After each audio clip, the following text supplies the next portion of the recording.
A CPI do MST vota hoje requerimentos que pedem a quebra do sigilo bancário, fiscal e telefônico do líder do movimento, João Pedro Stedley, viu?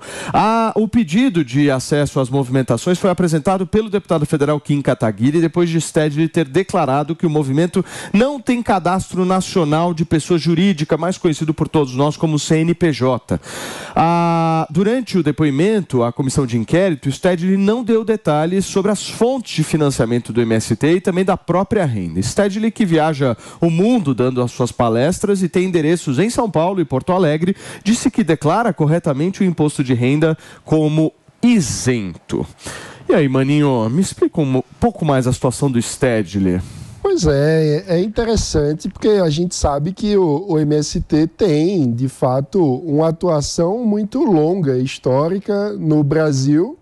E é curioso como que um movimento com tantos anos, com tanta tradição e com tanta presença no território nacional, continua sem ter sequer um CNPJ, sem formalizar a sua situação. Me parece algo de pessoas que estão desejando ficar na informalidade. Por que deseja ficar na informalidade? De fato, é muito estranho. Então, acho que é natural, numa CPI como essa, que busquem investigar a situação dos líderes do movimento. Então, vejo como natural a quebra de sigilo do... Você não vê como natural, né, Piperno? Paulo, já que há uma investigação, eu vejo. Eles estão investigando, claro que eu acho que é uma investigação até aqui pífia, não levantou rigorosamente nada, deu show. Um dia foram num galpão lá onde tinha uma toalha lá do Che Guevara, não acharam rigorosamente nada. Aí foram de forma constrangedora, inclusive nesse acampamento lá na Bahia outro dia aí, né? Inclusive, me parece que os indígenas vão, inclusive, processar os deputados que foram até lá por tentativa de invasão, né? Olha só que coisa irônica. Mas, enfim, é legítimo investigar tudo. Eu sou a favor de que se investigue tudo. Porém, eu lamento, desde o início, que essa CPI ela esteja restrita à atuação do MST. Na verdade, eu defendo uma CPI, muitas investigações sobre a questão fundiária do Brasil. Por que não, por exemplo, investigar os grandes grileiros, que esses não ocupam a terra e depois saem a partir de alguma medida de desocupação, de reintegração de posse. Eles entram e ficam para sempre. Outro dia mesmo prenderam um aí que parece que é o maior grileiro de terras da União.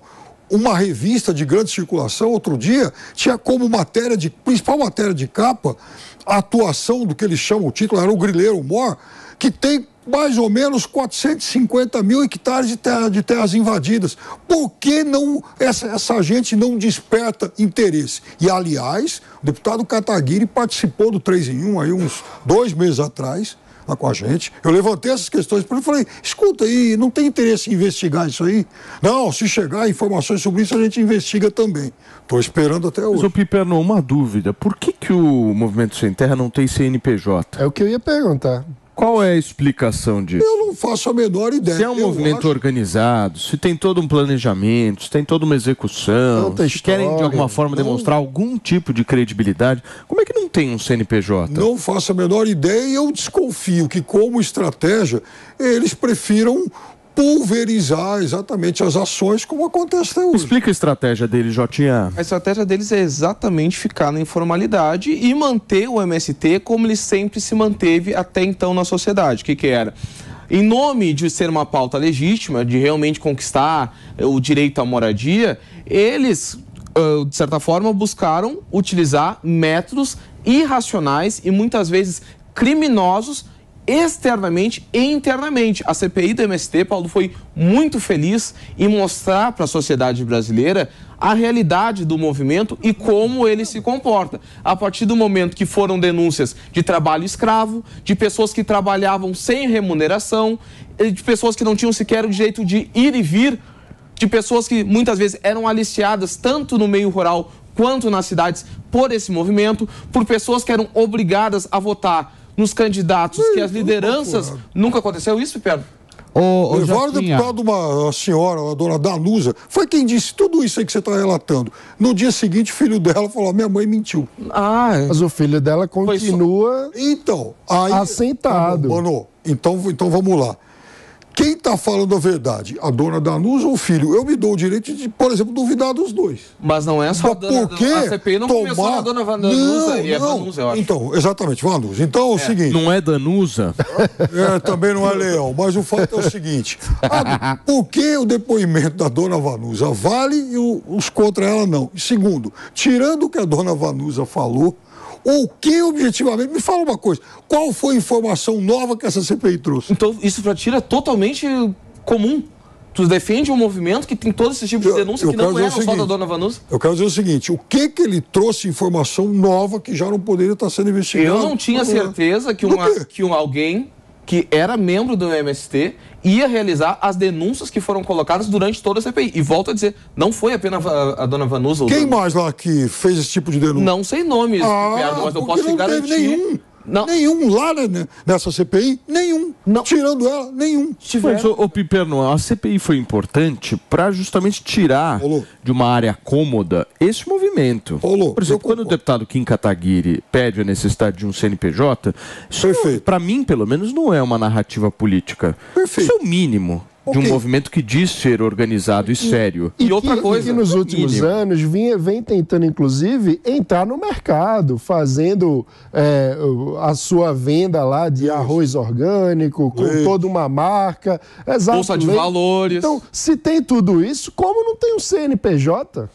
Minha querida Olívia Sensata, eu quero sensatez nesse debate, meu amor. Como é que você está vendo essa história do CNPJ? Dá para acreditar num movimento sem CNPJ? É muito esquisito, né? Eu acho o MST uma organização gigante, assim, do ponto de vista de organização é fabuloso, mas é realmente muito esquisito que não tenha um CNPJ, justamente para receber o que recebe, para doar o que doa, não faz muito sentido. Eu posso fazer uma pergunta só? Posso só ir para o break do rádio? Claro, lógico. 10 horas e 24 minutos aqui na programação da Jovem Pan, a gente já volta. Fala, Fê.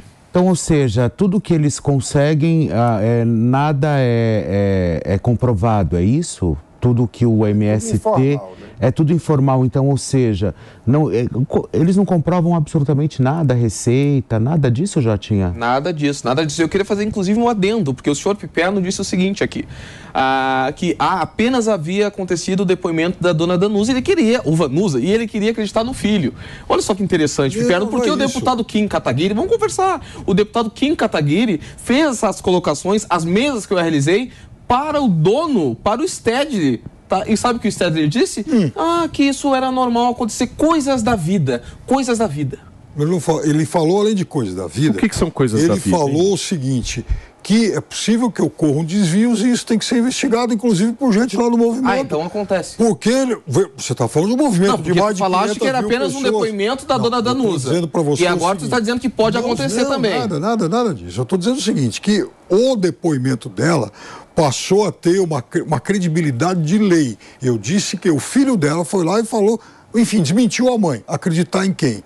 Então, são dois... E o fato da maior liderança da MST ter dito que isso pode acontecer e ter classificado isso como coisas da vida, não significa que acontecem? O que eu estou querendo dizer para você é o seguinte, que num movimento de 500 mil famílias, é óbvio que pode acontecer um caso, mas isso não é regra no movimento. Entendi. Isso é diferente. E outra coisa... Mas como dizer o que é regra no movimento que não tem nem CNPJ? Então, aí que está o negócio. Por que então... É liberalismo, mano.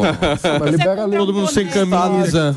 Isso. Se você quiser comprar o boné do MST, eu vou pagar para quem? Faz um pix pro Stedley.